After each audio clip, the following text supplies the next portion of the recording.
Good morning, Patriots. We have an exciting show for you today, including weather with Adam and an inside look at a chef's kitchen. I'm Drew. And I'm Emma. Please stand for the pledge.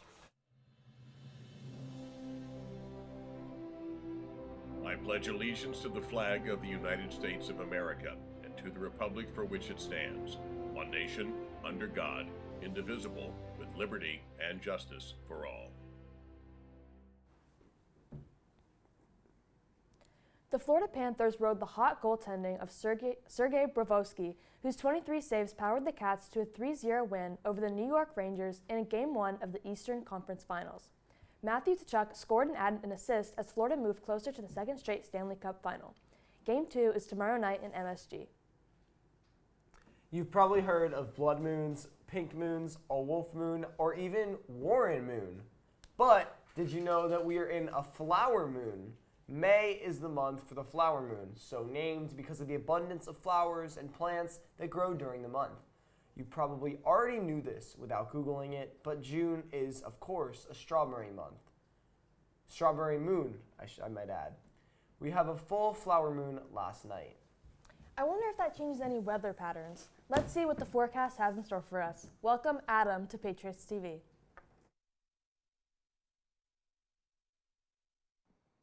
Us Patriots are out this morning, and so is the flower moon.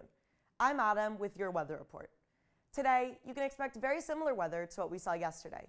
This includes sunny skies with warm temperatures. Expect temperatures ranging from 73 degrees to 90 degrees. Lucky for you, there's no need to carry around those umbrellas today. We're getting away from the rainfall we saw earlier this week with a 0% chance of rain. Moving to the end of the week, you can expect warmer temperatures tomorrow with still no rain. For this Memorial Day weekend, expect hotter temperatures with lows in the low 80s and highs in the high 90s.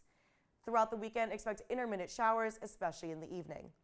For those traveling this weekend into cooler weather, I hope you enjoy your time out of the heat.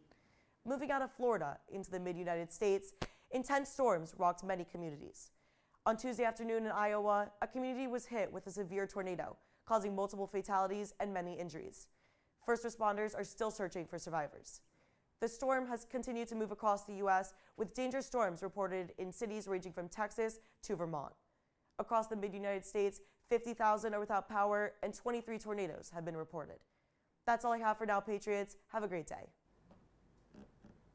Thanks, Adam. Tomorrow, 7th and 8th graders will finally get your yearbooks after the long wait. Next year's sophomore class president, Isaac Pombar, wants to see what events you'll be interested in. Scan the QR code on the flyer on the screen to vote. Emma, I'd vote for more exemptions, but for the meantime, freshmen, you get 1, sophomores and juniors get 2. I was about to say seniors, you get all, but they're gone already, so yeah. You can only exempt classes if you have an A for the semester and less than 10 absences.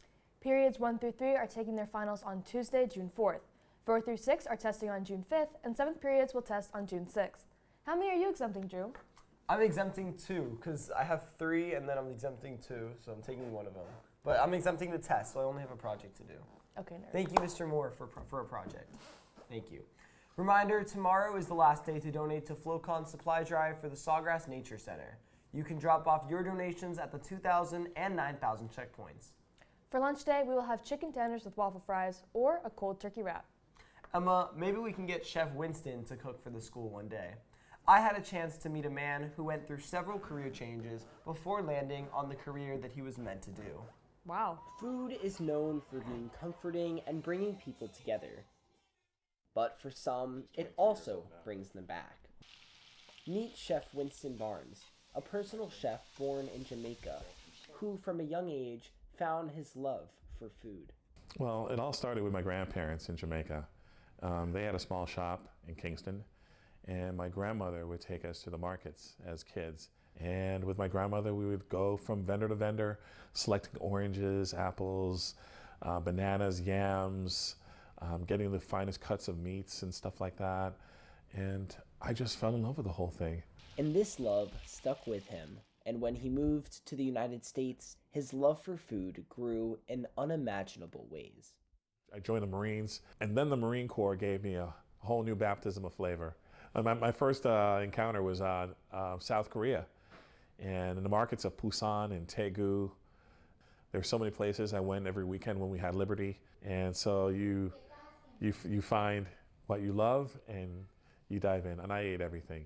Sometimes it was squirming, so it wasn't quite dead yet. And after settling back down in New York, Winston began to start experimenting with foods he fell in love with through his travels. I learned to appreciate different foods from different countries, and from there it was just a progressional thing. I just kept on cooking. I made some terrible mistakes, and I'll be the first to tell you, you don't succeed at the first attempt every time. And it takes practice, a lot of practice. And I practiced. And through this, Winston learned and grew, until finally, after switching between many jobs and cooking on the side, he finally followed his passions and started Kingston One. My nuance of understanding all these different genres of foods is to use that knowledge to produce an amazing event for my clients. Nobody ever created that. I just did That's that. what it was. No, it was amazing. You are fantastic. Thank you. And that's one of my best things that I do. You know, I really love to create dishes that blow my customers away. And when I asked him what keeps him going every day, he said, have passion. And that comes from inside. You know, you have to find that deep source within yourself that brings you joy first, and that you can bring it out to others. I love food, and I'm forever grateful for what it's done for my life, and it has given me a future, and it's given me the best joys of my life now. For Patriots TV, I'm Drew Bank. What an incredible story. We have a special shout out to our softball team. Although the season did not have a happy ending yesterday, it was another successful year, and we're already looking forward to the next. That's all we have for today, Patriots. Before we sign off, make sure to follow our socials at ahs.patriotstv and ptv.sidelines. And send in any club announcements to Patriots TV at ahschool.com. For Patriots TV, I'm Drew. And I'm Emma. Have an enthralling Thursday, Patriots.